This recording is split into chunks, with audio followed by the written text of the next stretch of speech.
any of them had seen a girl ride a bike. What they maybe didn't realize was that they had just witnessed the first time any woman had mountain biked in Afghanistan.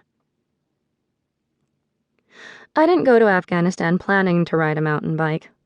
Does anyone travel to a war zone and say to themselves, "I wish I had remembered to pack my mountain bike helmet and lycra. This would be an awesome place to ride"? No, they probably don't.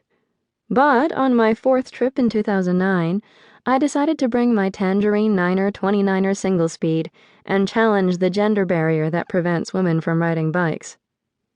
Afghanistan is one of the few countries in the world that doesn't allow its women or girls to ride.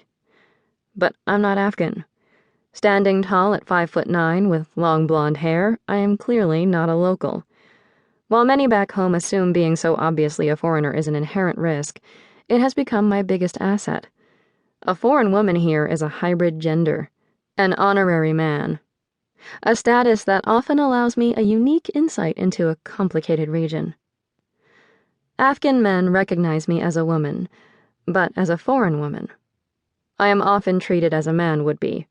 I sit with the men, eat with the men, dip snuff with the men. I have fished with them. They have let me ride Buzkashi horses. All while their women are often shut away in the family home, not to be seen or heard. I'm in a fascinating position, being able to speak freely with the men who make the decisions, while having full access to the women because, despite my honorary male status, I am a woman. It allows me a unique insight into both sides of the gender equation, which often have extremely divergent perspectives. I have discussed this with other foreign women I know who live and work in Afghanistan and Pakistan, journalists, photographers, writers, and aid workers, and they all have this same experience. They are most often met with curiosity and a willingness to talk as equals. Unfortunately, too often they are also faced with overly flirtatious Afghan men. More than once I have been groped in close quarters by a man who thought he could get away with it because I'm American. The assumption that American women are promiscuous is an unfortunate and deep-seated stereotype that has preceded me in many countries throughout the Middle East and Central Asia. It has led to more than one unwanted advancement and the occasional marriage proposal. Thanks to globalization, the only consistent exposure many cultures have to American women is through movies, television, and music videos. Do we realize that our gender is judged on the standards of rap videos, Miley Cyrus, and the Kardashians? Shema, a friend I met on my first visit, illustrated the gender issue succinctly. Shema was an American from Boulder, Colorado, and was half Afghan and half Costa Rican. She was in the country for several months to work with an Afghan nonprofit. Because she looked Afghan, she often encountered men who wouldn't speak to her. She would be at a meeting discussing next steps with the program they were working on, a program she was in charge of, and Afghan men often wouldn't shake her hand or speak to her directly.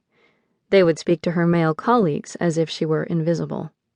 Over time, I began to embrace the access that my honorary male status allowed. I was frustrated by the double standard, but I soon recognized the opportunity to challenge the gender barriers as a foreign woman in ways that might not have been tolerated if I were an Afghan woman. My theory was that beyond illustrating what a woman was capable of to Afghans, I would also be able to experience Afghanistan in a way few others had before me. By sharing my experiences and stories back home, perhaps I could challenge perceptions in both countries. So it was on October 3, 2009, that I first put the rubber side down on a dry riverbed in the Panjshir Valley.